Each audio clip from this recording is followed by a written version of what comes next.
In this week's cover, Johan Norberg says that we're living in the golden age. So we went to find out if people agree.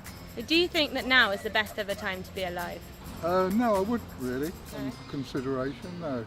No, I think we've become too wrapped up in consumerism at the moment. Basically, I think the digital age has become too digital. Like you see people, instead of engaging with one another in restaurants, they have their heads in smartphones all the time. Certainly in this part of the world, probably. Yeah. Even if we are struggling, but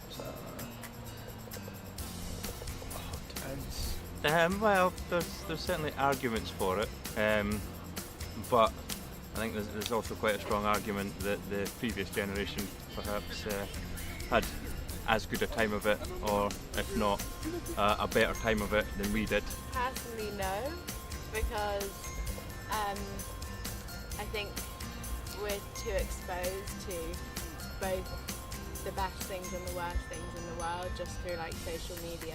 So it depends. You know, as you said, if you can afford to live in London, where? If I live in South Kensington or Chelsea, Great. of course, great place to live. But you know, I mean, I'm an actor. I go where work is, so who knows? Yeah. I think we also have to look at ourselves and see we're also very privileged people compared to a lot of people in the world. Just because of our where we were born and our families and our backgrounds, so we also have to take that into account. There's perhaps more hope for younger generations and say the generation that came before mine than there is now. I think ideally the era I probably would have loved to have lived in, and I'm lucky to have lived through it, was the 1980s. I would probably say the 1970s.